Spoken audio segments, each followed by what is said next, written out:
జై గురుదేవ్. బ్రహ్మశ్రీ పితామహ పత్రిజీ గారికి, సదానంద యోగుల వారికి, పరమ గురువులందరికీ కూడా శతకోటి పాదాభివందనాలు.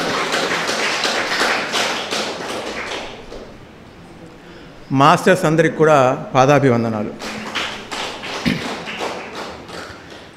ఇంతకుముందు ఎపిసోడ్లలో మనం ధర్మం శరణం గచ్చామి నుంచి 11 ధర్మాలు తెలుసుకున్నాం. ఇప్పుడు 12వ ధర్మం ప్రకృతి ధర్మం. సో ప్రకృతి అంటే సర్వ ప్రాణులకు సర్వం అందించేది ప్రకృతి. పరిస్థితులను బట్టి సుభిక్షాన్ని మరి వైపరీత్యాలను కలిగించేది ప్రకృతి. సత్యవర్తనులకు దాసోహం ఈ ప్రకృతి. నిత్య ప్రేమ పిపాసత్వమే ప్రకృతి ధర్మం. ప్రకృతిని వికృతిగా మార్చకుండా చూడడమే ప్రకృతి ధర్మం. అది మానవ ధర్మం. మానవుడు ఆ ధర్మాన్ని పాటించాలి. ఇప్పుడు ప్రకృతి అంటే మనకేమి సుందరమైన చెట్లు, వాగులు, నదులు, కొండలు, పర్వతాలే ప్రకృతి అనుకుంటూ ఉంటాం మనం. అయితే ఊసురోమనిపించే ఎండలు కూడా ప్రకృతే. ప్రకృతి అంటే మనకు డీటెయిల్గా వెళ్తున్నాం మనం. చుక్క నీరు లేని ఎడారులు కూడా ప్రకృతే. ఎర్రటి మంటలు విరజమ్ముతున్న అగ్నిపర్వతాలు ప్రకృతే. ఆకులు కొమ్మలు అన్నీ వాలిపోయి కాండం మాత్రమే ఉండే చెట్టు ప్రకృతే. ఉప్పు నీటి సముద్రము ప్రకృతే. అతివృష్టితో ఊర్లను ముంచేస్తున్న ఉప్పెన కూడా ప్రకృతే. ఉండటానికి ఆధారమైన భూమి ప్రకృతే. కూకటి వేళ్లతో సహా మహావృక్షాన్ని పెకిలించే గాలి ప్రకృతే.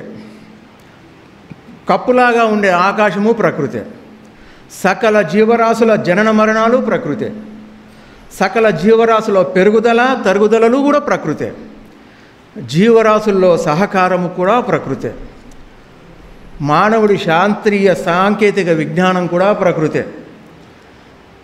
ఆధీనతలకు లోను కాకుండా, గమ్యాన్ని మరవకుండా, సహజంగా స్వేచ్ఛగా నిస్వార్థంగా ఏదైతే పయనిస్తుందో అదంతా కూడా ప్రకృతే.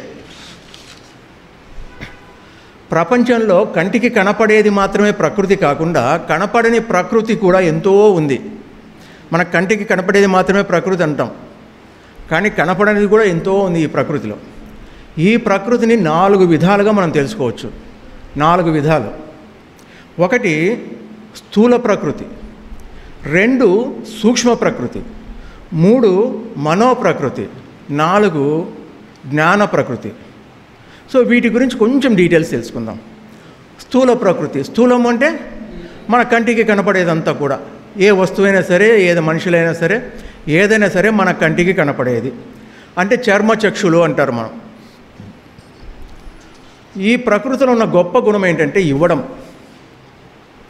ఇవ్వడంలో కూడా అరాకొరా ఉండదు, సంపూర్ణంగా ఇవ్వడమే. నేర్చుకోవాలి అన్న వాడికి ప్రకృతి ఒక గొప్ప గురువుగా బోధిస్తుంది. నేర్చుకోవాలంతే నువ్వు. ప్రకృతిని ఎంతైనా ఉంది.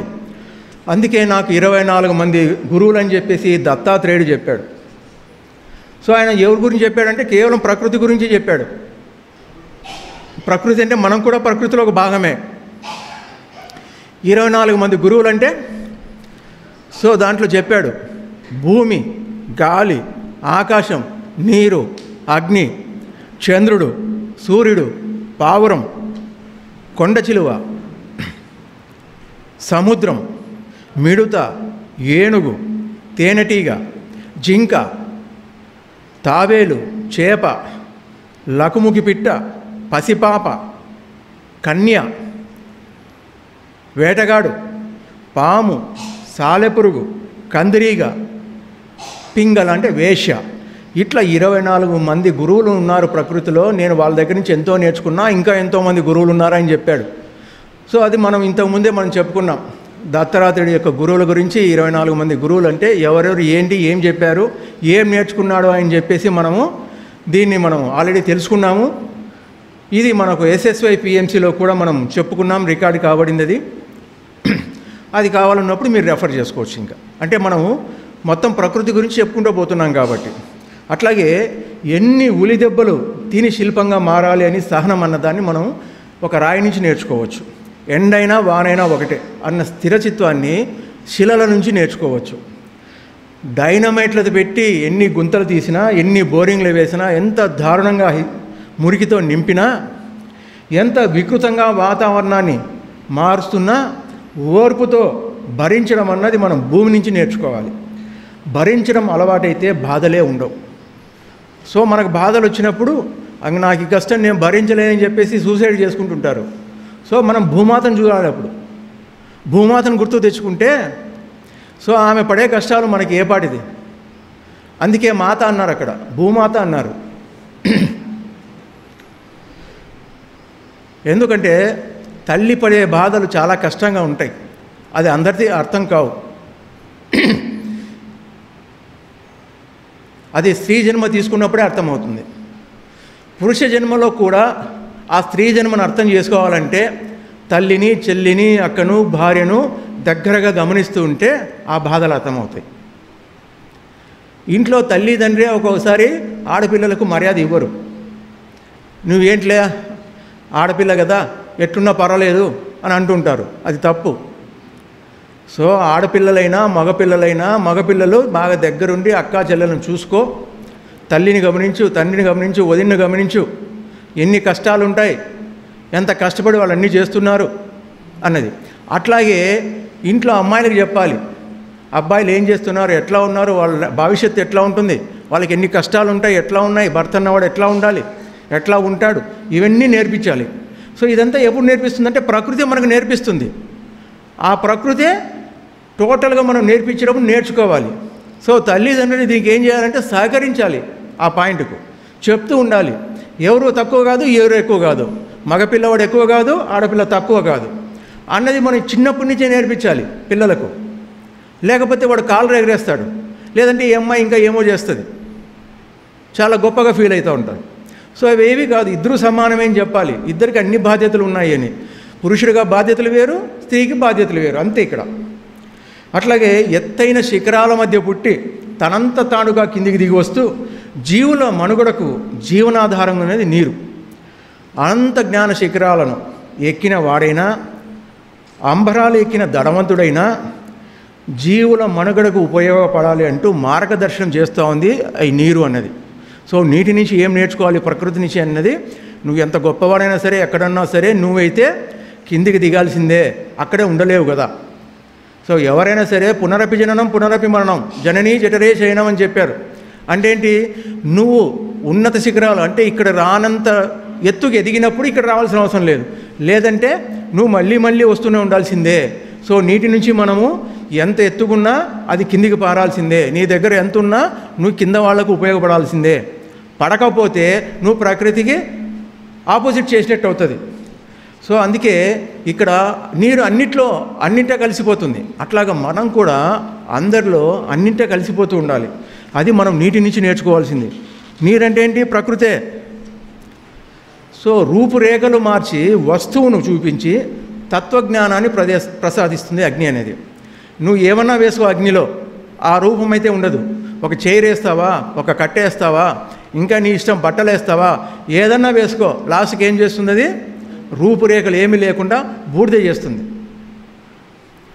అంటే తరతమ భేదాలు లేకుండా అంతటా ఉంటూ చేరిస్తూ అందరిలో తానే ఉంటూ అన్ని రకాలుగా ఉపయోగపడుతూ తన ఉనికిని ఏమాత్రం చాటుకోకుండా నిరంతర పరిశ్రమను వాయువు నుంచి నేర్చుకోవాలి. ఇక్కడ అక్కడ అని లేదు, నిరంతరంగా పోతూ ఉంటుంది. ఋతువులు ఎట్లా వస్తున్నాయి, ఈ ఋతువులు వాయువే తీసుకొస్తూ ఉంది. ఎండాకాలం, చలికాలం, వానాకాలం ఇలా అంతా అదే తీసుకొస్తూ ఉంది. ఎక్కడా ఒక చోట ఉండదు.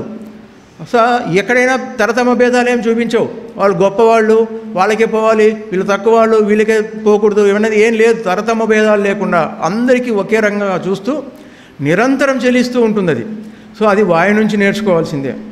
తర్వాత నేను అది చేశాను, ఇది చేశాను, అంతా తెలుసుకున్నాను అంటున్న వాళ్ళకంతా కూడా ఆకాశం ఎప్పుడు కూడా ఉరుములు మెరుపులతో నువ్వు ఎక్కడున్నావో అక్కడే ఉన్నావు అని హెచ్చరిస్తూనే ఉంది.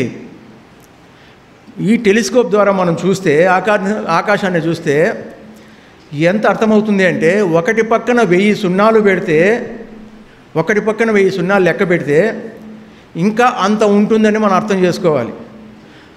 అంటే ఆకాశం అంత గొప్పది. మనమేమో మనకు తెలిసిన ఈ జ్ఞానంతోనే చాలా గొప్పదని విర్రవీగిపోతుంటాం. నీకేం తెలుసు, నేను ధ్యానం చేస్తున్నా, 10,000 పుస్తకాలు చదివినాను, 1,00,000 పుస్తకాలు చదివినాను, 2 లక్షల పుస్తకాలు చదివినాను అంటూ ఉంటాం. కానీ అది కాదు. నువ్వు ఎంత చదివితే అంత ఒదిగి ఉండాలి. అది కదా అసలైన అర్థం. అక్కడ ఆకాశం వంగినట్టు కనిపిస్తోంది, అది ఎక్కడా వంగలేదు. ఆకాశం ఎప్పుడు అవకాశాన్ని ఇస్తూనే ఉంది. అట్లా మనం కూడా ప్రపంచంలో ఎక్కడొచ్చిన అవకాశాన్ని కూడా ఆకాశంలాగా స్వీకరిస్తూ ఉండాల్సిందే. ఇక్కడిది అయిపోయింది, ఇంకా నాకు చాలు అనుకోవడానికి ఏమీ లేదు ఎక్కడ కూడా. అట్లాగే ఒక విత్తనం చెట్టు నుండి రావడానికి, మరి చెట్టు నుంచి విత్తనం రావడానికి అనేక క్రియలు చోటు చేసుకుంటున్నాయి.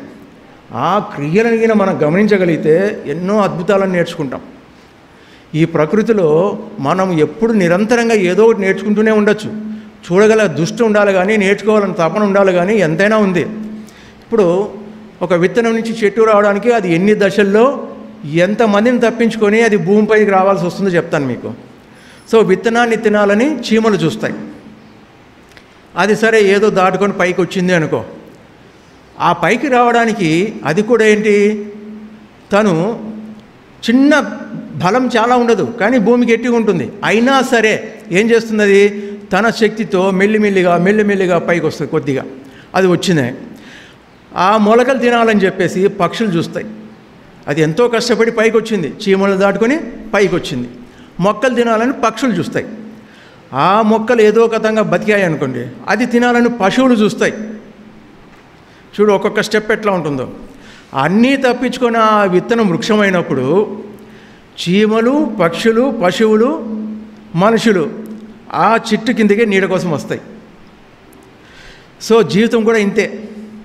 టైం వచ్చే వరకు వేచి చూడాల్సిందే, చేయవలసింది చేస్తూ ఉండాల్సిందే. దానికి కావాల్సింది ఓపిక మాత్రమే. నేను అరగంట నుంచి ధ్యానం చేస్తానండి, గంట సేపు చేస్తానండి, 2 గంటలు చేస్తానండి, నాకు ఆలోచన పోలేం లేదండి, ఇలా మనం అనుకుంటూ ఉంటాం. మరి చేసింది ఏది వృధా కాదు. గంట సేపు, 2 గంటల సేపు, 3 గంటల సేపు చేసిన అన్నీ కూడా లోపల నీకున్న అనేక ఆలోచనలు బయటకు వచ్చేస్తున్నాయి. అంటే బయటకు వచ్చేస్తున్నాయంటే లోపల ఖాళీ అవుతోందని. సో అది ఏది వృధా పోలేదు. మనకు అనిపించిన పక్కవంతా కంపేర్ చేసుకొని, అయ్యో వాళ్ళు అంత ప్రోగ్రెస్ అయినారే, ఈ అనుభవాలు చెప్తున్నారే, ఆ అనుభవాలు చెప్తున్నారే, వాళ్ళకి ఆ రోగం పోయిందంట, ఈ రోగం పోయిందంటే మనం అనుకుంటూ ఉన్నాం అక్కడ. కానీ అది కాదు. నువ్వు చేసిన అరగంట కూడా ఏది వృధా కాలేదు. అలా వృధా అనుకుంటే నువ్వు ముందుకు పోలేవు.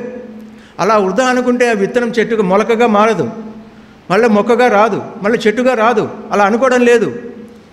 నేను చేయవలసింది నేను చేస్తూ ఉంటా, తినేవి తిన్నీలే, పోయేటివి పోనీలే అని ప్రతి విత్తనం ప్రయత్నం చేస్తుంది. ఆ తర్వాత చెట్టు అయిపోతుంది, మళ్ళీ దాని నుంచి విత్తనాలు వస్తుంటాయి.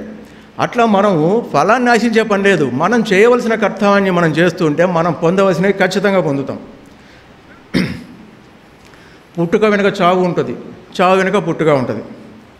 సో ఎప్పుడు కూడా తను తాను కోల్పోతూ సృష్టి జరుగుతూ ఉంటుంది. తల్లి కూడా తను తాను కోల్పోవడం లేదు, కానీ తన నుంచి రక్త మాంసాలు ఇస్తుంది. తండ్రి కూడా తన్నేం కోల్పోవడం లేదు, తన నుంచి ఏమి ఇవ్వాలో అవన్నీ ఇస్తున్నాడు. సో ఎప్పుడు కూడా ప్రకృతిలో స్త్రీ పురుషులు తమ ధర్మాన్ని నిర్వర్తిస్తూనే ఉన్నారు. ఇక్కడ ఏంటంటే కేవలం తన కుటుంబము, తన బంధువులని ఆలోచిస్తున్నారు. సో ప్రకృతిలో అదంతా ఏమీ లేదు. ఇక్కడ బంధువులు లేదు, ఏమీ లేదు. ఎవరైనా సరే ఇవ్వాల్సిందే ఇస్తున్నాను అంతే. వాళ్ళు మంచివాడా చెడ్డవాడా ఇవన్నీ ఏం లేదు ప్రకృతికి. తన ధర్మాన్ని ఇస్తూ ఉండడమే అంతే. సూర్యుడు ఉన్నాడు, వెలుగునిస్తున్నాడు. నువ్వు వద్దనుకుంటే కిటికీలు మూసుకో, వాకిళ్ళు మూసుకో. చంద్రుడు ఉన్నాడు, వెన్నెలు ఇస్తున్నాడు, తను ఇవ్వాల్సింది ఇస్తున్నాడు. కావాల్సిన వాళ్ళు తీసుకుంటున్నారు, వద్దనుకున్నాడు మూసేసుకుంటున్నాడు అంతే.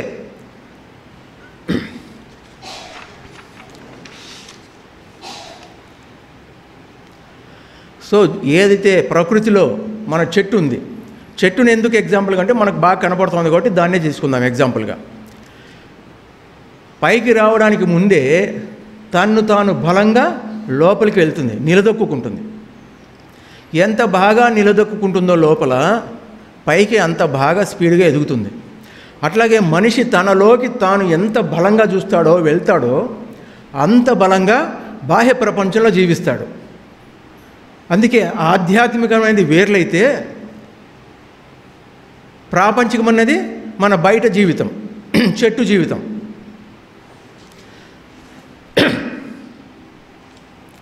మనిషి ఎక్కడో ఉన్న గ్రహాలను, కాకులు దూరని కారడువులను, చీమలు దూరని చిట్టడువులను, సముద్ర గర్భంలో ఉన్న అందాలను, వింత వింత ప్రదేశాలను ఎన్నిటినో చూస్తున్నాడు. కానీ తనలో ఉన్న విశ్వాన్ని అణువంతా కూడా చూడలేకపోతున్నాడు. ప్రకృతి తన సహజత్వాన్ని ఎన్ని విధాలుగా చూపుతున్నా కళ్ళు ఉన్న గుడ్డివాడే అవుతున్నాడు. కూర్చున్న చెట్టు కొమ్మనే నరుక్కుంటున్నాడు. ఎవరు? ఈనాటి మానవుడు.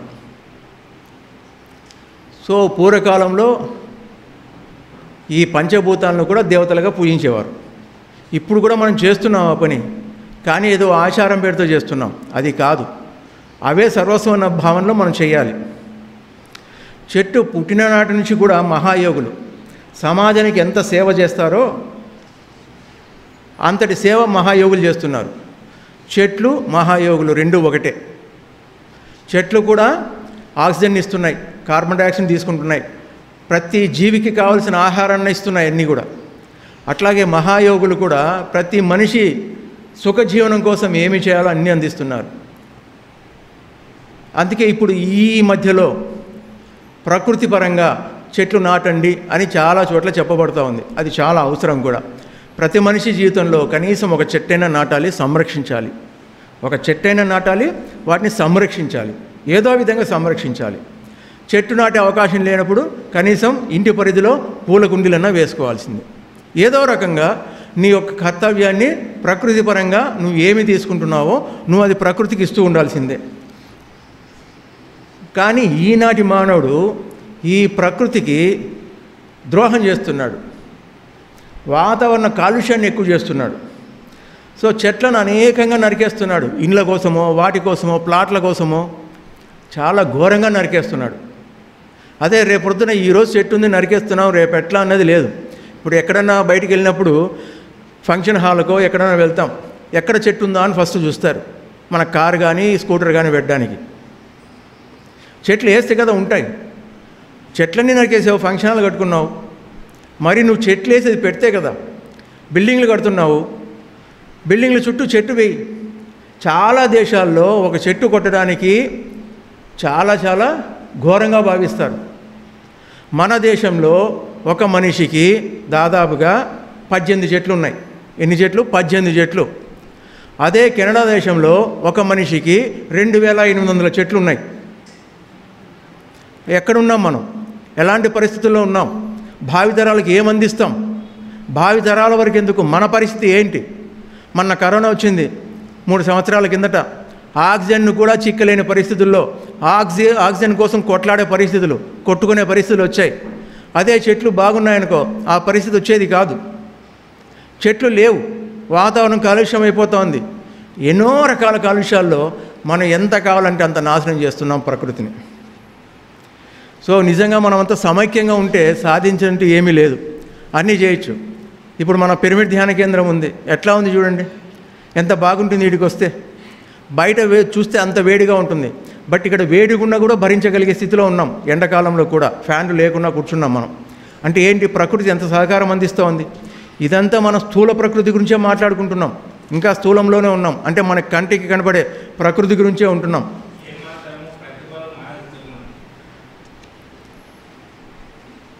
ఈ ప్రకృతి అనేది ఏమాత్రం ప్రతిఫలం ఆశించకుండా ఇస్తోంది మళ్ళీ. అది చాలా ఇంపార్టెంట్. మన దగ్గర నుంచి ఏం కోరుకోవడం లేదు, ప్రకృతి తనే ఇవ్వడం మొదలు పెడతా ఉంది అంతే. ఎన్నో రకాలుగా ఆకుకూరలతో పండ్లు, కాయగూరలు, చెట్లు, కట్టెలు, ఒకటి కాదు ఇంకా అన్ని రకాలుగా ఏమీ ఆశించకుండా మనం కూడా ప్రకృతిలో ఒక భాగమైతే మనం కూడా ఎవరి దగ్గర నుంచి ఏమీ ఆశించం. మనం ఏమి చేయాలో, ఎంత ఇవ్వాలో అంత ఇస్తూ ఉంటాం మనం. అందుకే సహజత్వం అనేది చాలా ఇంపార్టెంట్. మన అడవుల్లోకి వెళ్తే మనకు తెలుస్తుంది సహజత్వం అనేది. ఇక్కడ మనకు తెలియదు. చాలా చోట్ల ఏంటి, చెట్లను చాలా షేపింగ్ చేస్తుంటారు, కానీ దాని సహజత్వానికి భిన్నంగా వెళ్తుంటాయి. అదే అడవుల్లో వెళ్ళండి, అడ్డదిడ్డంగా పెరిగింటాయి చెట్లు. సో ఎంతో చూడడానికి చాలా ఇంపుగా ఉంటాయి. ఎట్లంటే కాళ్ళకు అడ్డం పడుతుంటాయి, ఒక చెట్టుకు లతలు ఉంటాయి, అన్ని రకాలుగా ఉంటాయి, ఎట్లా కావాలంటే ఎట్లా పెరిగి ఉంటాయి. కానీ చాలా సహజంగా అక్కడ కాలుష్యమే లేదు, మీకు ఎటువంటి కాలుష్యం ఉండదు.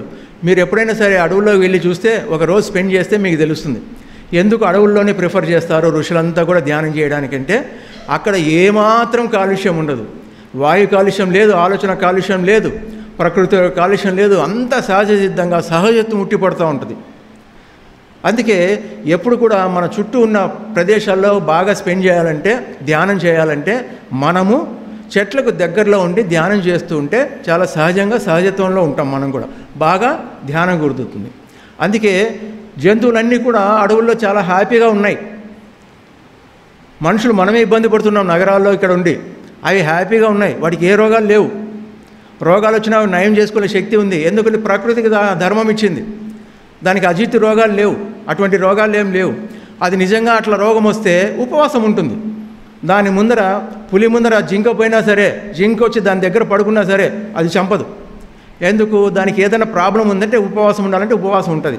4 రోజులు 5 రోజులు అలాగే ఉండిపోతుంది. ఏ ఆహారం తీసుకోదు అది. ఆ తర్వాత బాగా ఆకలి అనిపించిన తర్వాత అప్పుడు ఆహారం తీసుకుంటుంది. అందుకే ఏకాదశి అనే పెట్టారు మనకు కూడా. సంవత్సరంలో 24 వస్తాయి. అప్పుడంతా మనం ఉపవాసం ఉంటే మనకు కూడా తెలుస్తుంది, మనకు కూడా ఆరోగ్యం ఉంటుంది. అది ప్రకృతి ధర్మం. అది ఆకలైనప్పుడు ఆహారం తీసుకోవాలనేది ప్రకృతి ధర్మం. మనం ఆ ధర్మానికి విరుద్ధంగా నడుచుకుంటాం కాబట్టి వికృతి అవుతోంది. ప్రకృతి మన పక్కన వికృతిగా మారిపోతోంది. అట్లాగే మహానుభావులు అంటే యోగీశ్వరులు, గురువులు వాళ్ళ దగ్గర ఉన్నప్పుడు సహజత్వం అంటే మనకు అర్థమవుతూ ఉంటుంది. అంటే వాళ్ళకి సమక్షంలో ఉన్నప్పుడు మనకు అనేక ప్రశ్నలు ఉంటా ఉంటాయి, ఏవో సమస్యలు ఉంటాయి.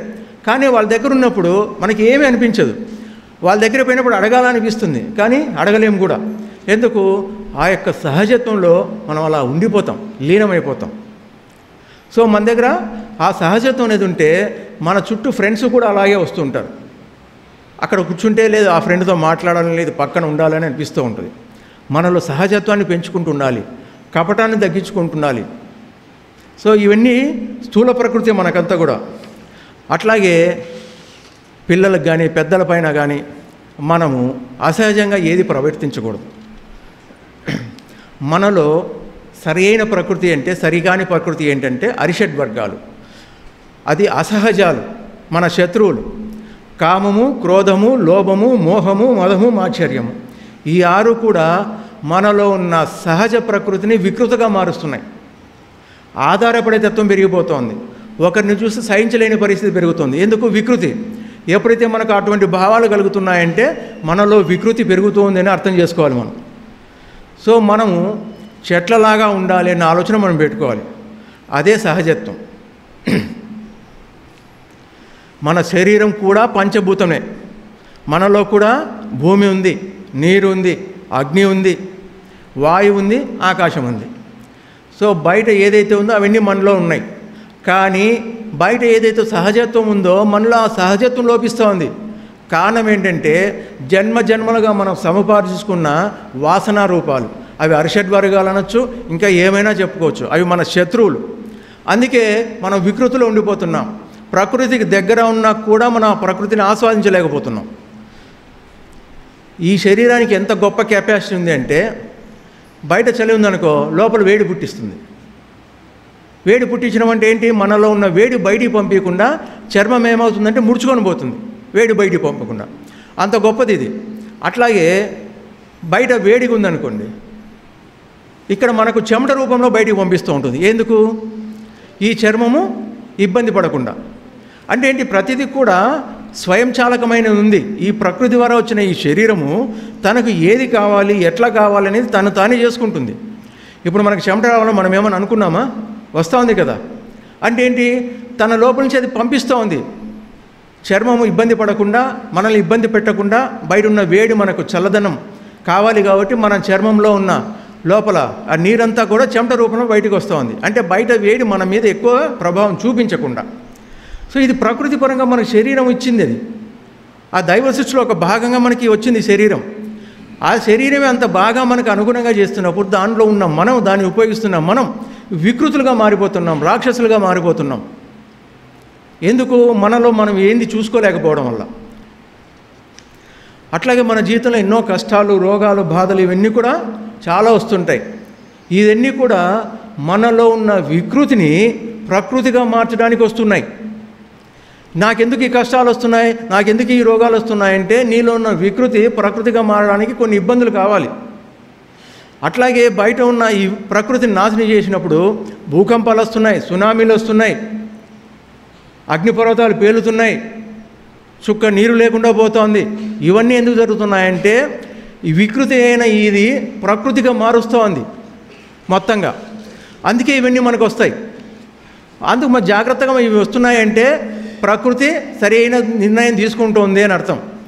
దేవుడా ఇక ఇవి రాకూడదు, అట్లా రాకూడదు అనడానికి లేదు. అవి రాకుండా ఉండడానికి మనం ఏమి చేయాలో అవి చేస్తే అవి రావు. లేకపోతే తను తాను రిపేర్ చేసుకుంటోంది ప్రకృతి. ఏ విధంగా మనల్ని మనం రిపేర్ చేసుకోవడంలే, బట్ ప్రకృతి తెలుసు తను ఎలా రిపేర్ అవ్వాలా అన్నది. సో దాన్ని చూసి మనం నేర్చుకోవాలి ఇక్కడ.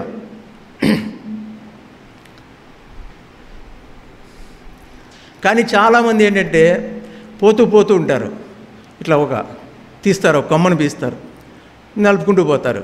కొందరు గడ్డి మీద కూర్చుంటారు, ఆ గడ్డి మీద ఉన్న గడ్డిని పీకేస్తూ ఉంటారు. ఎట్లా పీకాలి ఇది? ఆ పూలు ఉంటాయి, పూలు పీకేస్తారు, తీసుకొచ్చి ఆ దేవుడి దగ్గర ఏదో పెడతారు. నువ్వు ఎలా పెడతావు? నువ్వేమైనా పెంచావా దాన్ని? మరి పెంచలేనప్పుడు నువ్వు ఎలా తీస్తావు? నీకేం హక్కు ఉంది? రోడ్లో పెరుగుతున్నాయంటారు. అది ప్రకృతి పెంచుకోయింది మన కోసము, నీ కోసం కాదు. అది మనం ఎక్కడ కూడా మనది కానిది ముట్టకూడదని తెలియదు.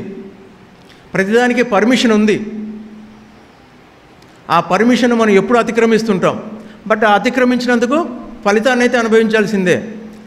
మనం చెట్ల దగ్గర ఉన్నామనుకో, చిన్నగా ఇప్పుడు ఏదో ఒక ఆకు దగ్గర ఉన్నామనుకో, ఇట్లా పీకుతాం. అరే అవి బయటికి రావడానికి, చిగుర్లు వేయడానికి, ఒక ఆకుగా మారడానికి ఎన్ని దశలు పెరిగి ఉంటుంది. మనం ఏంటంటే చాలా సింపుల్గా అలా పీకేస్తాం, కిందికి వేసేస్తాం, గడ్డిలో కూర్చుంటాం, గడ్డి అంతా పీకుతూ ఉంటాం. ఎంత దారుణం చేస్తున్నాం మనం, మనకు తెలియదు అది తప్పని, ఏదో చేసేస్తున్నాం అంతే. అంటే నీకు తెలియకనే, నీ ఎరుకలే లేకనే నీ అవయవాలు ఆ పని చేసేస్తున్నాయి. సో పాపం ఎవరికంటే నీకే, నీ అవయవాలకు కాదు, నీకే పాపం. ఎరుకలో ఉండాలి నువ్వు. ఆ ఎరుక లేకపోతే ప్రకృతి నిన్ను శిక్షిస్తుంది ఏదో రకంగా. ఎన్నో రకాలుగా వస్తాయి ఆ శిక్షలు.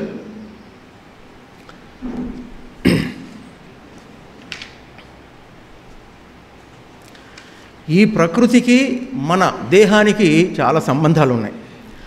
5 రకాల సంబంధాలు ఉన్నాయి ఈ ప్రకృతికి మన దేహానికి. ఇది చాలా ఇంపార్టెంట్, మనం తెలుసుకోవాలి. సో మొదటి 5 ఏంటంటే ఇంతకుముందు మనం చెప్పుకున్నాం, నేల, నీరు, నిప్పు, గాలి, ఆకాశం.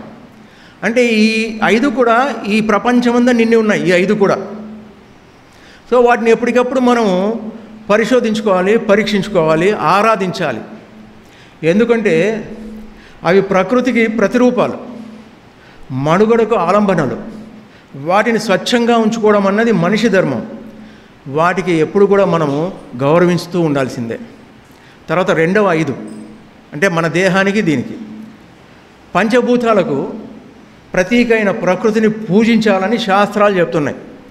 ఇంతకుముందు చెప్పుకున్నాం ఆ మాట. మనం చేసే పూజలు ఏవైనా సరే భూతత్వానికి సంబంధం. పూజలు ఏవైనా సరే భూతత్వానికి, అభిషేకాలు జలతత్వానికి, యజ్ఞయాగాది క్రతువులు అగ్నితత్వానికి, మంత్రోచ్చారణ వాయుతత్వానికి, ధ్యానము, యోగము మొదలైన సాధనలన్నీ కూడా ఆకాశతత్వానికి సంబంధం. సో మనం ఇది చేస్తున్నాం, ధ్యానం చేస్తున్నామంటే మనం కూడా ప్రకృతిలో అయిన ఆకాశతత్వానికి మనం గౌరవం చేస్తున్నాం, పూజిస్తున్నామని అర్థం. మొత్తంగా మనిషి మనిషిగా మారడానికి, ప్రకృతిలో అనుబంధం పెంచుకోవడానికి, అంతిమంగా మోక్షాన్ని సాధించడానికి పంచభూతాత్మకమైన ప్రకృతి ఆలంబన అనే సందేశం ఇందులో ఉంది మనకు. తర్వాత మూడవ 5, మనిషిలో పంచకోశాలు ఉంటాయి. అన్నమయ కోశము, ప్రాణమయ కోశము, మనోమయ కోశము, విజ్ఞానమయ కోశము, ఆనందమయ కోశం. సో ప్రాణమయ ఫస్ట్ది అన్నమయ కోశం. అన్నమయం అంటే ఈ అన్నం తింటుంది కాబట్టి దీనికి అన్నమయ కోశం అన్నారు. సో భూతత్వానికి సంబంధం. ప్రాణమయ కోశము జలతత్వానికి, మనోమయ కోశము అగ్నితత్వానికి, విజ్ఞానమయ కోశము వాయుతత్వానికి, ఆనందమయ కోశము ఆకాశతత్వానికి సంబంధించి ఉంటాయి. ఇక 4వ 5, వీటితో పాటు పంచభూతాలు ప్రతీకలుగా మానవ శరీరంలో 5 నాడీ కేంద్రాలు ఉన్నాయి. వీటిని శక్తి చక్రాలు అంటారు. చూడండి ఎంత గొప్పగా ఉందో. మన శరీరం ఎంత ఉంది, ప్రకృతి ఎంత ఉంది, దానికి మనకున్న అవినాభావ సంబంధం చెప్పబడతా ఉంది ఇక్కడ. మూలాధార చక్రం భూతత్వానికి, స్వాధిష్టాన చక్రము జలతత్వానికి, మణిపూరక చక్రము అగ్నితత్వానికి, అనాహత చక్రము వాయుతత్వానికి, విశుద్ధి చక్రము ఆకాశతత్వానికి. ఈ 5 చక్రాలే కాకుండా శరీరంలో ఉండే ఆజ్ఞా చక్రం అతీతమైంది. దానికంటే అతీతమైన రిజల్ట్ ఏంటంటే సహస్రారం. ఇప్పుడు మనం మూలాధార చక్రంలో ఉన్నామంటే భూతత్వానికి, అంటే ఈ ప్రాపంచిక కోరికల్లోనే మనం ఎక్కువ ఉంటాం. అంటే మనం అక్కడే ఉన్నామని ఇంకా మూలాధార చక్రంలోనే ఉన్నాం.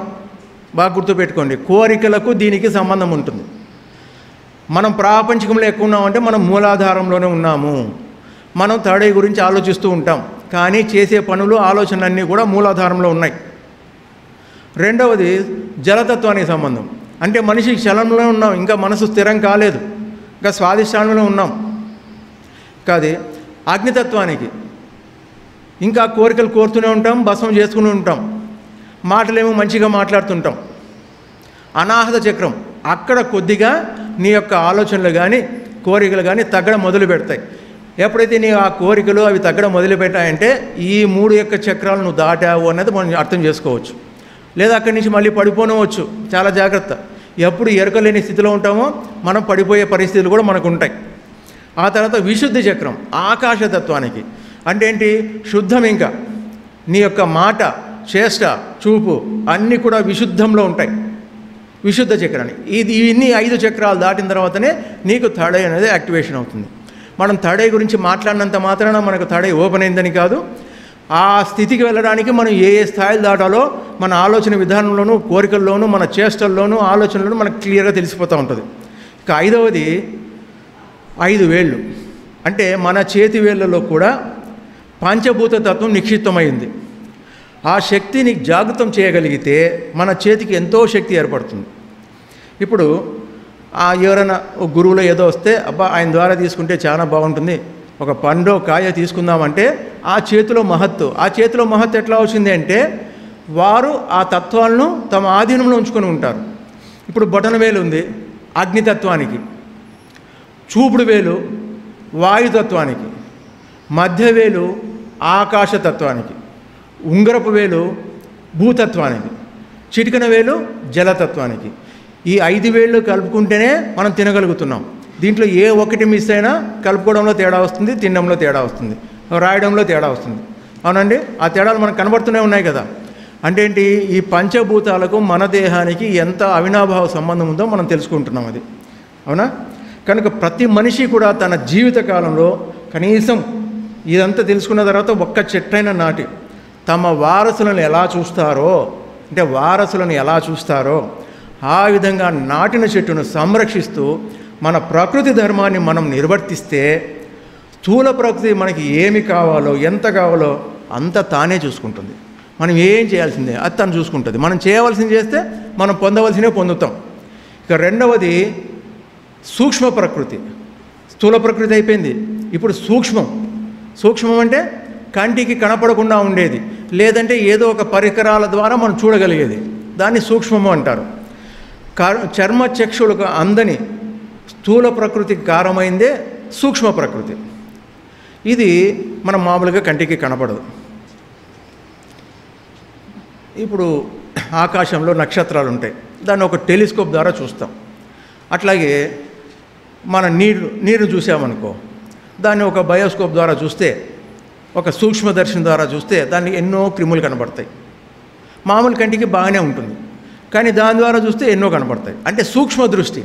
నీ దృష్టి ఎంత సునిశ్చితమవుతూ ఉంటుందో నీకు మొత్తం ప్రకృతి అంత గొప్పగా కనబడుతూ ఉంటుంది. ఇప్పుడు మనం టీవీలో బొమ్మలు చూస్తున్నాం, ఎలా చూడగలుగుతున్నాము? మనకు కనపడని తరంగాలు వస్తున్నాయి. అక్కడికి కనపడని తరంగాలు వచ్చి మనకు కనపడే విధంగా అవి మనకు కనపడుతున్నాయి. అట్లాగే మొబైల్ ఉంది, దానికి ఏమీ లేదు, టవర్ లేదు, ఏమీ లేదు ఇక్కడ. కానీ మనకి ఇక్కడ అందడానికి, ఆ సిగ్నల్స్ అందడానికి సూక్ష్మంగా చాలా కనబడుతున్నాయి, తరంగాలు వస్తున్నాయి. అవి మనకు కనపడవు, ఆ సూక్ష్మ తరంగాలు. అంటే కనపడనివా అవి మనకు కనపడే విధంగా ఇక్కడ చేస్తున్నాయి. అట్లాగా సూక్ష్మ ప్రపంచం ఎంతో గొప్పగా ఉంది, ఎంతో పెద్దది కూడా. ఇప్పుడు మన శరీరంలో కనపడుతున్న రోగానికి, ఇప్పుడు ఏదో ఒక రోగం వచ్చింది, జ్వరం వచ్చింది, దానికి కారణం ఏంటి? వైరస్లో, బ్యాక్టీరియాలో కారణం కావచ్చు. అది నీకు కనపడిందా అంటే కనపడలేదు. మరి ఎట్లా కనపడుతుందంటే బ్లడ్ శాంపిల్ తీసుకోనో అవి చూసుకోనో అది చూడడం వల్ల లేదు ఈ బ్యాక్టీరియా ఉంది, ఈ వైరస్ ఉంది, దీనివల్ల ఈ జ్వరం వచ్చింది అని తెలుస్తుంది. అట్లాగా కనపడనిది ఆధారంగా ఉంది, కనపడేది దాన్ని చూస్తూ ఉంది అంతే. ఇప్పుడు మనం శ్వాస తీసుకుంటున్నాం, మన శ్వాస మనకు కనపడుతూ ఉందా? లేదు. సో శ్వాస తీసుకునే దేహం కనపడుతూ ఉంది కానీ ఆ శ్వాస మనకు కనపడడం లేదు. అందుకే అది లోపలికి ఎక్కడ వెళ్తూ ఉంది? సూక్ష్మంగా లోపలికి వెళ్తూ ఉంది. నీ లోపలికి అది వెళ్తూ ఉంది కాబట్టి శ్వాస మీద ధ్యాస పెడితే, ధ్యానం అంటే శ్వాస మీద ధ్యాస, ధ్యానం చేస్తే నీ లోపల ఏముందో నీకు అర్థమవుతుంది, నువ్వేంటో అర్థమవుతుందని మన గురువులు ఎందుకు చెప్పారంటే కారణం అదే. అది సూక్ష్మ ప్రకృతి, మనదేమో స్థూల ప్రకృతి. ఆ సూక్ష్మ ప్రకృతి ద్వారా మనం లోపలికి వెళ్ళాలి, ఆ సూక్ష్మాన్ని తెలుసుకోవాలి. సూక్ష్మాన్ని తెలుసుకున్న తర్వాత స్థూలం అద్భుతంగా కనపడుతుంది. సో సూక్ష్మ ప్రకృతి అంతా కూడా శక్తిమయం, మొత్తం శక్తిమయంగా ఉంటుంది. స్థూల ప్రకృతిలో మనం కార్యం సాధించడానికి సూక్ష్మ శక్తి ద్వారానే మనం ఆధారపడతాం. అందుకే ఈ రెండింటిని మనం అర్థం చేసుకోవాలి, సూక్ష్మాన్ని స్థూలాన్ని రెండింటిని అర్థం చేసుకోవాలి. స్థూల ప్రకృతిలో ఏమేమి ఉన్నాయో అంతకు లెక్కకు మించి సూక్ష్మ ప్రకృతిలో ఉన్నాయి. ఆ సూక్ష్మ ప్రకృతిని అవగాహన చేసుకోవాలంటే సూక్ష్మ బుద్ధి కావాలి. సూక్ష్మ బుద్ధి కావాలంటే ఎక్కడెక్కడో దేన్నో వెతకన అవసరంలా మన శ్వాసను పట్టుకుంటే మనకు సూక్ష్మ బుద్ధి వస్తుంది, దివ్యచక్షు ఉత్తేజితమవుతుంది. సో అది మనకి ఇంపార్టెంట్. ఇదంతా కూడా సూక్ష్మ ప్రకృతి. ఇక మనో ప్రకృతి స్థూలమైపోయింది, సూక్ష్మమైపోయింది. ఇక మనో ప్రకృతి అంటే మనస్సు. ఇది మనిషి యొక్క మనసు పరిణితి మీద ఆధారపడుతుంది. నీ పరిణితి మీదనే ఈ ప్రకృతి ఆధారపడుతుంది.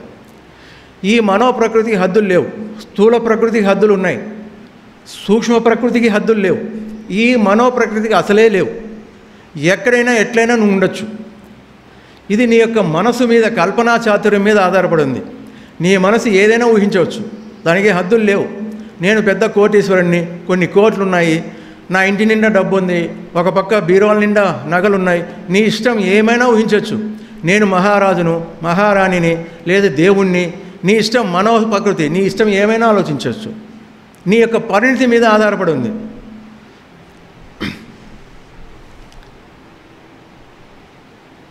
అందుకే కవులంతా కూడా చాలా చక్కగా వర్ణన చేస్తారు.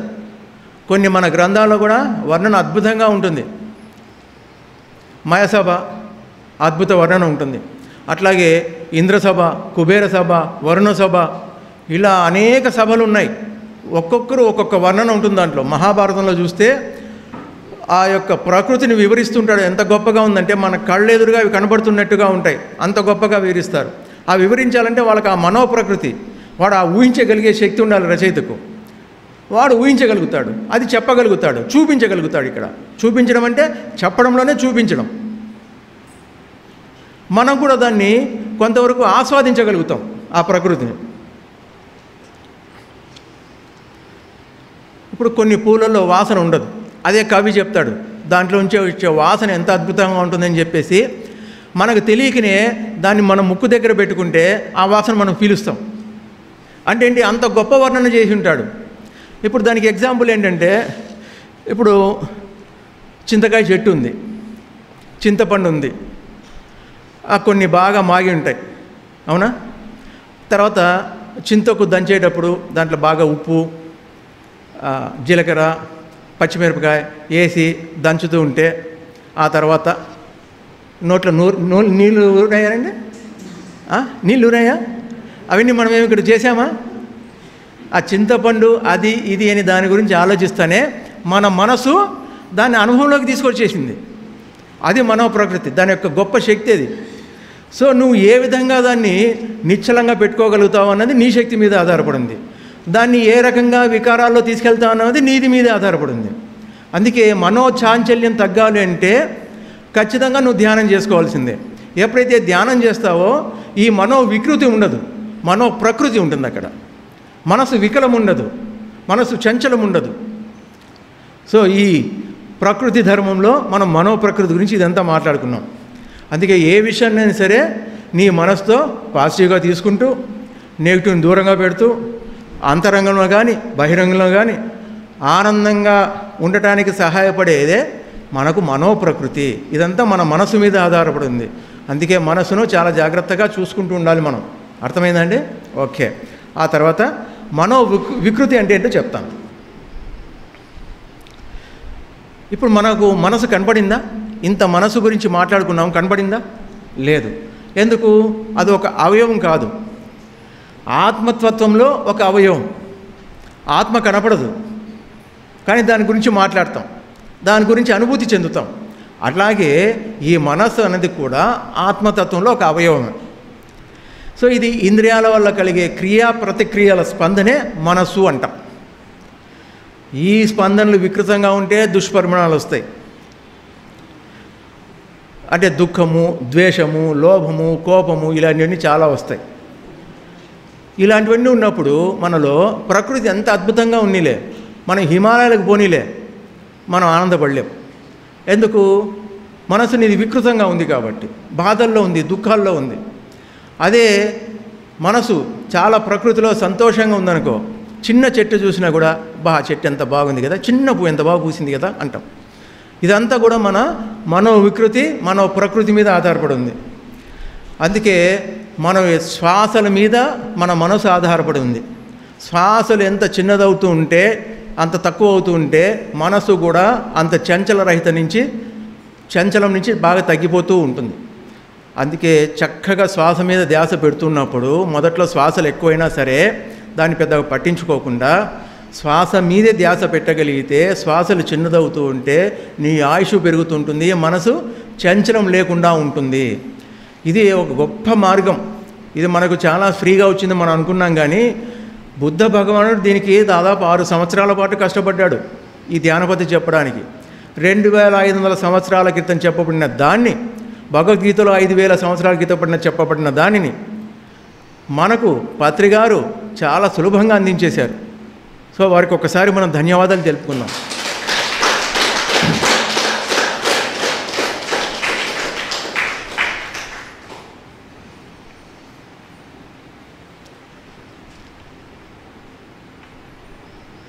అందుకే దీనికి పైసా ఖర్చు లేదు. మన శ్వాసే మన గురువు అన్నారు ఆయన. కారణం ఎందుకన్నారంటే, నీకు అనేక సందేహాలు వస్తుంటాయి, నీ గురువుని నువ్వు అడిగి తెలుసుకో అంతే. నీ గురువు ఎవరు? శ్వాస. నీ శ్వాస ఎక్కడికి పోతోంది? లోపలికి పోతోంది. నీ గురువు నీలోనే ఉన్నాడు. కారణం ఏంటి? ఇక్కడ పత్రికారు ఎందుకు చెప్పారంటే ఆ పాయింట్, ఆయన అనేక గ్రంథాలు అవపోసన పట్టారు, కానీ ఆ పండిత జ్ఞానంతో పక్కన పెట్టేశారు అనవసరంగా. ఏది అవసరమో అది అందిస్తే చాలు, చక్కగా రిసీవ్ చేసుకుంటారని చెప్పేసి ప్రతి మనిషి జ్ఞానవంతుడే, ప్రతి మనిషి కూడా జ్ఞానవంతుడే, ఎవరు తక్కువ కాదు ఎక్కువ కాదు. కానీ దానిపైన కోరిక అన్న అజ్ఞానం కప్పబడి ఉంది. సో దాన్ని తీసేస్తే, కొద్దిగా ఊపేస్తే నువ్వు జ్ఞానవంతుడు అవుతావు. ఈ కోరికల వల్లనే నీ జ్ఞానం కప్పబడిపోతుంది. కోరికల వల్లనే నీ జ్ఞానం కప్పబడిపోయింది. ఆ కోరికలు పక్కన తీసేసేయి, ఆ తర్వాత నువ్వు జ్ఞానవంతుడు. ఇంకేం లేదు, నీకు అంతా క్లియర్గా తెలిసిపోతుంది. ఆ తీసేయడానికి ఏం చేస్తున్నాడు? శ్వాసను లోపలికి గట్టిగా ఊదమన్నాడు, అంతే. వెళ్ళిపోతుంది, దానిపైన ఉన్న నీరు వెళ్ళిపోతుంది, అప్పుడు ప్రజ్వలిస్తుంది. అందుకే నీ శ్వాసే నీ గురువు అన్నాడు. నీకు ఏ డౌట్ వచ్చినా సరే అలా కళ్ళు మూసుకో, ఆ డౌట్ వేసేసుకొని కూర్చో, ఇంకేం చేయొద్దు. అప్పటికి వస్తే రానివ్వు, లేదంటే అయ్యో రాలేదనుకోవద్దు, లేసేసేయి. ఎందుకంటే ఆ సందర్భానికి తగ్గట్టుగా, ఆ సమయానికి తగ్గట్టుగా నీకు వచ్చినా నువ్వు అర్థం లేని చేసుకోలేని పరిస్థితిలో ఉంటే లోపల నుంచి నీకేం ఆన్సర్ రాదు. ఒకవేళ ఆ సందర్భంలో నువ్వు అర్థం చేసుకోగలిగి ఉన్నావంటే నీకు ఒక ఆన్సర్ వస్తుంది. ఎక్కడైతే సమస్య ఎక్కడుంది? మన లోపలే ఉంది. సమస్య పక్కనే పరిష్కారం ఉంది, పరిష్కారం బయట లేదు. సమస్య ఏది? మన వల్లే, మన మనసు వల్లే, మన కోరికల వల్లే, మన అరిషడ్ వర్గాల వల్లే మనకు సమస్య వస్తుంది. దాని యొక్క పరిష్కారం ఏంటంటే పక్కనే ఉంది.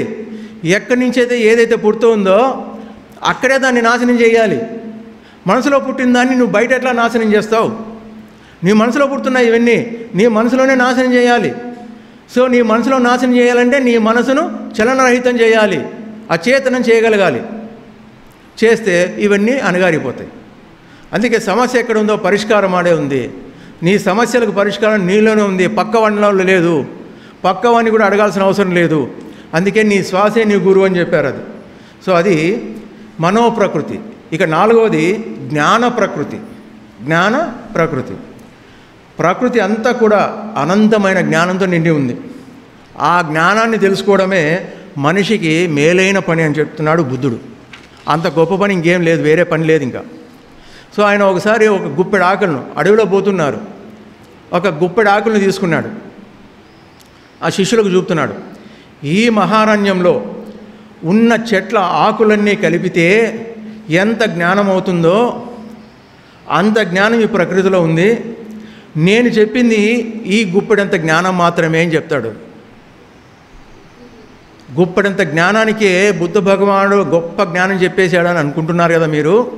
కానీ మొత్తం చెట్ల ఆకులన్నీ కలిపితే ఎంత జ్ఞానం ఉందో అంత ఉంది, మీకు కేవలం ఒక పిడికడే చెప్పాను అంటారు. అంటే జ్ఞానం అనంతం బ్రహ్మ అని చెప్పింది, ప్రజ్ఞానం బ్రహ్మ.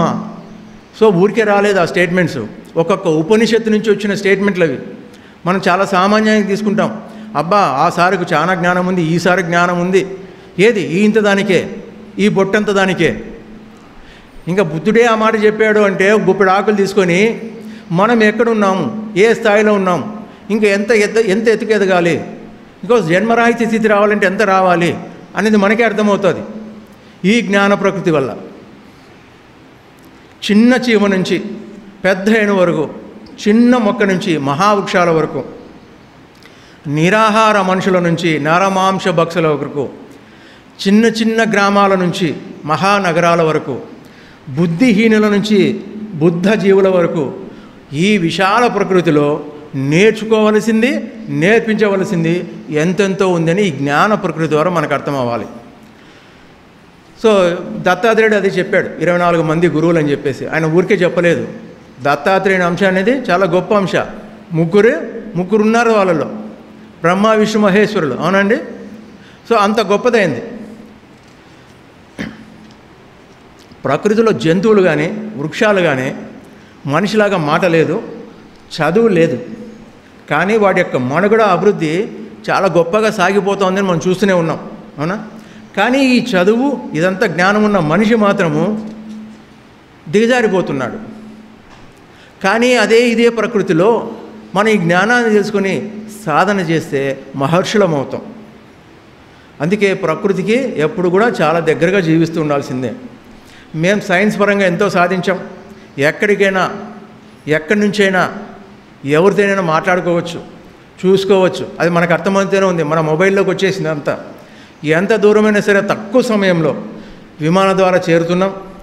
ఎన్ని రోజులైనా సరే, ఎంత పెద్ద సముద్రమైనా సరే ఓడల్లో పోగలుగుతున్నాం. చంద్రమండలానికి కూడా వెళ్ళి వచ్చేస్తాం. ఇది చేసాం, అది చేసాం అంటూ ఎంతోమంది చెప్తూనే ఉన్నారు. ఎన్నో ప్రయోగాలు చేస్తున్నారు. యుగాలుగా ఇంతకంటే గొప్ప ప్రయోగాలు జరిగాయి. పుష్పక విమానం ఎక్కడి నుంచి వచ్చింది? సో నీ మనసు ప్రకారం అది ప్రయాణం చేస్తుంది. అంతకుముందు లెమోరియన్స్ ఉన్నారు, పెద్ద పెద్ద నాగరికతలు ఉన్నాయి, అవన్నీ కాలగర్భంలో కలిసిపోయినాయి. ఇప్పుడు కంటే ఈరోజు మనం విజ్ఞానం చూస్తున్నాం, అబ్బా చాలా గ్రేట్గా ఇది వచ్చేసింది మొబైల్ అని. కానీ ఇంతకంటే గొప్ప నాగరికతలు ఎన్నెన్నో వచ్చేసాయి ఈ భూప్రపంచంలోకి. అవన్నీ కూడా కాలగర్భంలో కలిసిపోయాయి. మన కింద ఎన్నెన్నో నాగరికతలు ఉన్నాయి. మన కింద శవం ఉందో, దేవుడి విగ్రహం ఉందో, ఏముందో మనకు తెలియదు. తవ్వుతూ ఉంటే తెలుస్తూ ఉంటుంది. ఎన్నో వేల సంవత్సరాల క్రితం తవ్వుతున్నారు, ఎన్నెన్నో విగ్రహాలు బయటకు వస్తున్నాయి. ప్రపంచమంతా కూడా దేవతా విగ్రహాలు ఉన్నాయి, ఇప్పుడు కూడా బయటకు వస్తున్నాయి. కొన్ని వేల సంవత్సరాలు, 70,000 సంవత్సరాలు, 80,000 సంవత్సరాల నుంచి ఉన్నవి. సో అంతకంటే ముందున్నది వేదాలు ఉన్నాయి. అంటే ఎంతో ఉంది జ్ఞానం. మనకు తెలుసున్న ఈ జ్ఞానంతోనే మనకు చాలా తెలిసిపోయింది అని అనుకుంటుంటాం. పక్క వాళ్ళని తక్కువగా చూడాలని ప్రయత్నం చేస్తూ ఉంటాం. ఒక సామాన్యుడు ఉన్నాడు, ఒక ధ్యాని ఉన్నాడు, మనం ఏం చేస్తున్నాం? ధ్యానం చేస్తున్నాం, జ్ఞానం బాగా తెలిసింది నాకు అనుకుంటాం. సో వాడిని చూసి వీడికి ఏం తెలియదు పాపం అనుకుంటాం. అలా అనుకోకూడదు. వాడి జ్ఞాన పరిధిలో, వాడు గుణ ప్రకారం వాడు ఏ విధంగా జీవించాలో ఈ భూమి మీదకి వచ్చాడు. నువ్వు ఏ విధంగా జీవించాలో నీ గుణ ప్రకారం నువ్వు జీవిస్తున్నావు. ఇక్కడ ఎవరు ఎక్కువ కాదు, తక్కువ కాదు. ఆత్మ ప్రకారం అందరూ ఒకటే, అన్నీ ఒకటే. సో ఎన్ని ఇండ్లు పకడ్బందీగా కట్టుకుంటున్నాం. భూకంపం వస్తే, ఒక్కసారి భూకంపం వస్తే 5.5 అంటేనే అన్నీ షేక్ అయిపోతాయి. ఇంకా 7 వచ్చిందంటే భూస్థాపితమే. మరి ఎంతో భద్రం కట్టుకున్నావు కదా, ఎంతో సైన్స్ అభివృద్ధి అయింది కదా, మరి ఒక్కసారి భూమి అట్లా విదిలించుకుంటే అయిపోయింది నీ కథ. మరి నీ జ్ఞానం ఎంత ఉంది? సో ప్రకృతి ముందు అందరూ తల వంచాల్సిందే. అందుకే ఆకాశ హార్మ్యాలు నిర్మిస్తున్నారు. హాయిగా పర్ణశాలలో ఉంటే అద్భుతంగా ఉంటుంది. ఒకవేళ భూకంపం వచ్చినా మనకు వచ్చే నష్టం లేదు. ఒకవేళ అయితే ఒక బొంగు వచ్చి నెత్తి మీద పడుతుంది అంతే, దాంతో మనమేం చావు. అంటే ప్రకృతి పరంగా జీవిస్తే ఎట్లా ఉంటుందని చెప్పడానికి ఇదంతా కూడా. కానీ జనాభా పెరిగిపోతోంది, అందువల్ల ఇవన్నీ కట్టడం మొదలవుతుంది. తప్పదు, కొన్ని దానికి తగ్గట్టు ఫలితాలు అనుభవించాల్సిందే. అట్లాగే ప్రకృతి ద్వారా దానికి కావాల్సిన ఆహారం ప్రతి జీవికి అందించబడుతోంది, ప్రకృతి ద్వారానే అందించబడుతోంది. కానీ దానికి కొంత మన వంతు కొంత కృషి చేయాలి వాటిని పొందడానికి. ఊరికైతే రాదు కదా.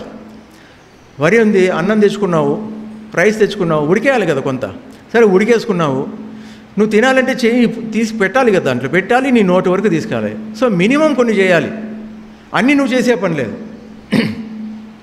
ఈ ప్రకృతిలో విపరీతమైన ఉన్నాయి, విచిత్రమైన ఎన్నో ఉన్నాయి.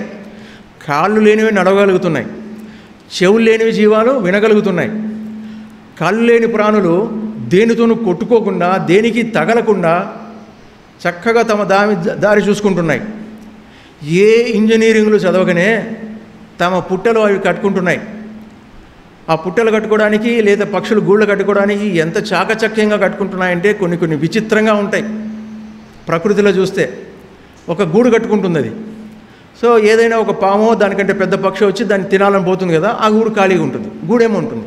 కానీ దానికి వెనక పక్క నుంచి ఒక అర ఏర్పాటు చేసుకుని, పైకేమో గూడు మాదిరి ఉంటుంది, దాంట్లో ఖాళీ ఉంటుంది, వెనక పక్క నుంచి ఒక అర చేసుకుని దాంట్లో పిల్లల్ని పెడుతుంది. అంటే ఏ పక్షి కానీ పాము కానీ వచ్చినా అది చూసి ఖాళీ చూసి వెళ్ళిపోతుంది, కానీ కింద ఉంటాయి గుడ్లు. అంత తెలివి దానికి ఎక్కడ నేర్చింది? ప్రకృతి అంతా ఇస్తుంది, అన్నీ నేర్పిస్తుంది. అట్లాగే మన శరీరంలో కూడా ప్రకృతి గొప్ప గొప్ప అవయవాలను పెట్టేసింది. మన దేహధర్మంలో తెలుసుకున్నాం అంతా కూడా. ఒక్కొక్క అవయవం యొక్క కెపాసిటీ ఏంటి, భగవంతుడు ఎంత గొప్ప సృష్టి చేశాడు, దాని ద్వారా ప్రకృతి మనలో ఎంత గొప్పగా ఉంది అనేది మనకు అర్థమైపోతుంది. సో అట్లాగే ప్రతిదీ కూడా మన చుట్టూ ఉన్న స్థూల ప్రకృతిని గమనిస్తూ ఉండాల్సిందే. స్థూల ప్రకృతి అంటే కంటికి కనబడేది. కళల ద్వారా, ధ్యానం ద్వారా సూక్ష్మ ప్రకృతిని అనుభవించాల్సిందే. మనో ప్రకృతిలో పాజిటివిటీని పెంచుకుంటూ ఉండాలి. జ్ఞాన ప్రకృతిలో ఏది తనంతట తానుగా ప్రవర్తించడం లేదని, పుట్టుక చావు బ్రతుకు అన్నీ కూడా ఆయా జీవుల కార్యకారణాల వల్ల, ప్రకృతి తోడ్పాటు వల్ల జరుగుతున్నాయని గ్రహించాలి. అంటే ఈ 4 స్థితులు: స్థూల ప్రకృతి, సూక్ష్మ ప్రకృతి, మనో ప్రకృతి, జ్ఞాన ప్రకృతి. సో ఎప్పుడైతే ఈ జ్ఞాన ప్రకృతి వరకు మనం వచ్చామో, ఈ ప్రకృతి మాత్రం గౌరవిస్తూ, సో దీని ద్వారా వచ్చిన ఏదైనా సరే ప్రతి జీవిని కూడా గౌరవిస్తూ, దాని బాగోగులు చూసుకుంటూ, తన బాగోగులు చూసుకుంటూ ప్రకృతికి మంచి మిత్రుడిగా మారిపోతాడు. సో అందుకే ప్రకృతి మాతలో మనం కలిసిపోవడానికి, మన చుట్టూ ఉన్న ప్రకృతిని కాపాడుకోవడానికి కొన్ని మనం కనీస ధర్మాలు పాటించాలి. అదేంటంటే, ఎక్కడో తిరుగుతున్నప్పుడు మన చేతికి అందేంత దూరంలో ఏవైనా పుష్పాలున్నా, ఫలాలున్నా, చెట్టు కొమ్మలున్నా వాటిని తుంచకుండా, గడ్డి మీద కూర్చున్నప్పుడు వాటిని వించకుండా, సో ఇది కనీస ధర్మంగా మనం చేస్తుండాలి.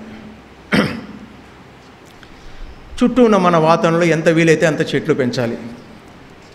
నీటిని కూడా వృధా చేయకూడదు, బాగా గుర్తుపెట్టుకోండి. ఇది కూడా ప్రకృతిలో ఒక భాగమే.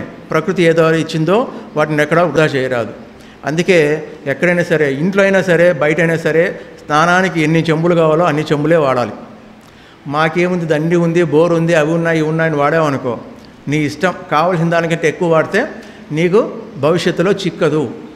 రేపొద్దున అటువంటి పరిస్థితుల్లో అటువంటి జన్మలు నువ్వు పొందాల్సి వస్తుంది. ఇది ప్రకృతి నుంచి మనం నేర్చుకోవాల్సిందే. కాళ్ళు కడుక్కోవడానికి ఒక చెంబుతో సరిపోయినప్పుడు నువ్వు 4 చెంబులు వాడావు అంటే ఇక 3 మైనస్.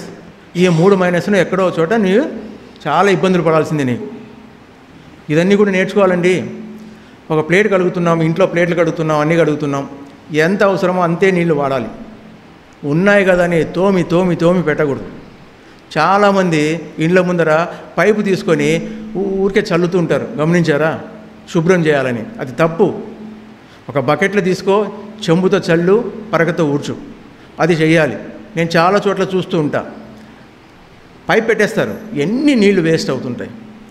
వాళ్ళకి తెలియడం లేదు, నేను వికృతిలో వెళుతున్నానని తెలియదు వాళ్ళకి. పాపం తెలియజెప్పాలి. లేకపోతే ఏ ఎడారిలోనూ పుడతారు. ఒక గ్లాస్ నీళ్ళ కోసం ఒక రోజంతా వెయిట్ చేయాల్సిన పరిస్థితి వస్తుంది వాళ్ళకి. అంతే, అన్నీ నేర్చుకోవాలి. ప్రకృతి నేర్పిస్తుంది ఆ విధంగా. అందుకే నీటిని కూడా వృధా చేయరాదు. ఇల్లు కట్టేటప్పుడు మనకి ఏదైనా చెట్టు అడ్డం వస్తే సాధ్యమైనంత వరకు దాన్ని కొట్టకుండా అలాగే ఉంచేట్టు ప్రయత్నం చేయాలి. కొందరు చేస్తున్నారు.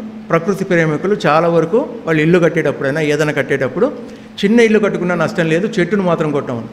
కొందరు ఆ చెట్టు ఆ లోపలే తీసుకెళ్తారు, ఇంటి ఆ కాండమంతా లోపలికి ఇంటి లోపలే ఉంటుంది. సో అది ఇంకా గొప్పది. అట్లాగే సాధ్యమైనంత వరకు ఉదయం వేళల్లో శరీరాన్ని ప్రకృతికి అప్పచెప్పాలి. అంటే ఎక్కువగా ఒంటి మీద బట్టలు లేకుండా, సో మినిమం ఎంత ఉండాలో అంత ఉండి ఉదయము సాయంత్రం వేళలో ప్రకృతిలో మనం ఉండాలి. దాన్నే సంధ్యా సమయం అంటారు, సంధ్యను గౌరవించడం అంటారు. అది చాలా ఇంపార్టెంట్. అప్పుడు వచ్చే రేసు మనకు చాలా చాలా ఉపయోగపడతాయి. తర్వాత వీలైనంత వరకు నదీ స్నానాలు, సముద్ర స్నానాలు చేస్తూ ఉండాలి. సాధ్యమైనంత వరకు అమృతాహారం తీసుకున్నాలి. అంటే ఉడికేసిన దానికంటే ఉడకనివి ఏమన్నా సరే తీసుకోవడం మంచిది. కానీ ఇప్పుడున్న కాలమాన పరిస్థితుల్లో అది అమృతాహారం కాదు. అట్లీస్ట్ 50% అయినా బాయిల్ అవ్వాలి. ఎందుకంటే మందులు గిందులు ఎక్కువ కొట్టారు కాబట్టి మనం అటువంటి తిండిని డైరెక్ట్గా తింటే మన శరీరం మీద ప్రభావం చూపిస్తుంది. కాబట్టి హాఫ్ బాయిల్డ్ అంటే అర్ధం ఉడికేసి తింటే మంచిది. ఇంకా పూర్తి ఉడికేయడం అనేది పెద్ద సారం ఉండదు, అలవాటు పడిపోయాం, తింటున్నాం. అది కూడా శాకాహారం తింటే బెస్ట్. ఫలాహారం ఏవైనా సరే బాగా కడిగి ఆహారాన్ని తీసుకోవాలి. ఉప్పు నీటితో కడిగితే ఇంకా మంచిది. సో ఇవన్నీ కూడా మనము ప్రకృతి పరంగా మనం చేయవలసిన కనీస ధర్మాలు. ఓకే, ఇదే మానవుడిగా మనం పుట్టినందుకు మన వంతు చేయవలసిన ధర్మము, ప్రకృతి ధర్మము. ధన్యవాదాలు.